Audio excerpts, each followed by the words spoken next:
Bonjour tout le monde. Pour la capsule vidéo d'aujourd'hui, nous allons discuter de la multicollinéarité parfaite.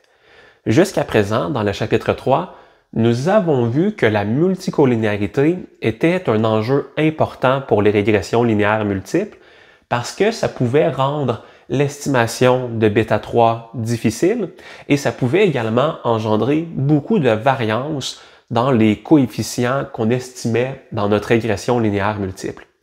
Par contre, nous n'avons pas encore vu le cas le plus extrême, c'est-à-dire le cas de multicollinéarité parfaite.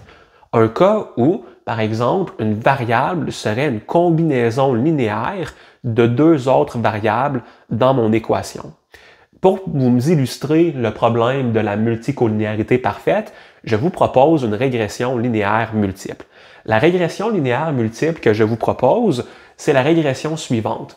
Vous avez le salaire d'un individu que l'on essaie d'estimer à l'aide de l'âge, à l'aide de l'expérience et à l'aide d'une troisième variable que je crée moi-même qu'on va appeler la variable âge plus expérience. Autrement dit, mon raisonnement ici, c'est de dire qu'une personne qui combine à la fois un âge important et de l'expérience importante pourrait être capable d'aller chercher un meilleur salaire. Donc, un nouvel effet marginal grâce à la combinaison de l'âge et de l'expérience. La logique ici derrière la nouvelle variable est intéressante, mais elle est problématique. Ici, ça va mener à un échec. Pourquoi est-ce que ça va mener à un échec? Eh bien, parce que j'ai de la multicollinéarité parfaite. On y revient dans un instant. Mais juste avant de vous en faire la démonstration, il est important de se rappeler deux expressions mathématiques que nous avons étudiées au chapitre 3. D'abord, l'expression mathématique pour les coefficients de la régression linéaire. Ici, par exemple, bêta 3, donc l'effet marginal de ma nouvelle variable âge plus expérience.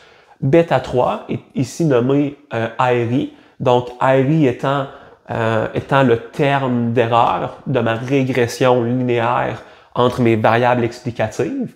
Donc, la somme des ARI fois YI, qui est la variable que je veux prédire, divisée par la somme des RI au carré.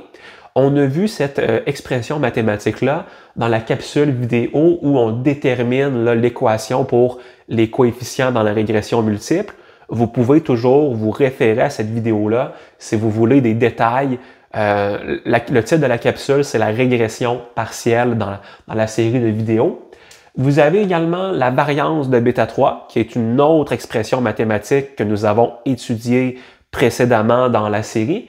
Et la variance de bêta 3 est égale à sigma carré, qui est la variance du terme d'erreur dans la population, divisé par xi moins x bar, donc dans mon échantillon, et vous avez multiplié par 1 moins r carré. R carré ici représentant le coefficient de détermination pour la régression entre les variables explicatives. Cette équation-là est donc très importante parce qu'elle détermine donc la régression là, entre les variables explicatives qui est très importante parce qu'elle détermine d'abord les erreurs qu'on va utiliser pour le calcul du coefficient bêta 3 et cette régression linéaire-là nous permet également de trouver un coefficient de détermination, autrement dit la multicollinéarité entre les variables âge plus expérience, âge et expérience. Dans ce cas-ci, j'ai ce qu'on appelle de la multicollinéarité parfaite. De la multicollinéarité parfaite, ça implique quoi? Eh bien, ça implique que ma variable âge plus expérience peut être parfaitement prédite grâce ici à mes autres variables, c'est-à-dire l'âge et l'expérience individuellement. Autrement dit ici, si je faisais une régression linéaire entre les différents points, et là, je ne pourrais pas faire une régression linéaire là, en 3 dimensions ici, mais l'idée, c'est que tous les points que j'observerais de l'âge et de l'expérience réunis seraient une combinaison linéaire parfaite de mes deux variables. Et si j'estimais donc cette régression linéaire-là, eh bien, j'obtiendrais que bêta 0 serait égal à 0, bêta 1 serait égal à 1 et bêta 2 serait égal à 1 également. Autrement dit, âge plus expérience est simplement égal à 1 fois l'âge plus 1 fois l'expérience par définition.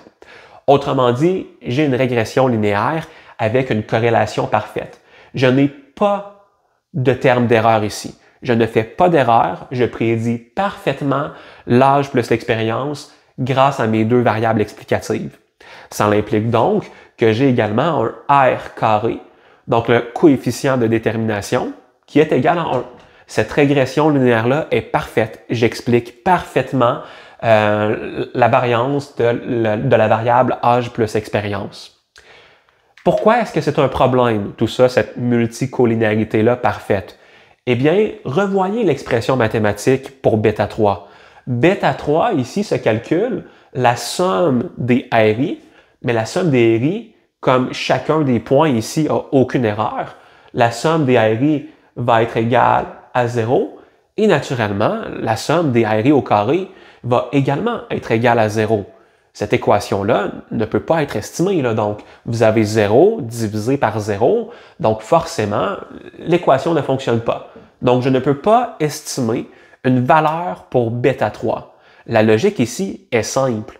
Comment est-ce que je peux attribuer l'effet marginal à l'âge plus l'expérience quand je ne peux pas distinguer l'effet de ma nouvelle variable par rapport aux autres variables? Ça rend l'estimation impossible. Non seulement je ne peux pas estimer bêta 3, mais naturellement, je ne pourrais pas non plus estimer sa variance. Donc, la variance de bêta 3, sigma carré, l'erreur dans la population au carré, divisé par xi moins x bar au carré, donc divisé là, par quelque chose qui s'apparente à la variance de mes x, multiplié par 1 moins r au carré. Tout de suite, on voit que le terme 1 moins r au carré va être égal à 0. Pourquoi? Parce que le coefficient de détermination est égal à 1 ici. Donc, 1 moins 1, 0. Vous allez avoir sigma carré divisé par une constante fois 0. Donc, le tout divisé par 0. Impossible d'estimer la variance pour bêta 3. La multicollinéarité parfaite rend donc impossible l'estimation de la régression linéaire multiple. Attention, par contre, si la régression linéaire, il y a de la multicollinéarité, oui, mais qu'elle n'est pas parfaite, nous sommes donc quand même capables d'estimer. Le seul cas problématique, le cas extrême, ce serait le cas où la multicollinéarité était parfaite.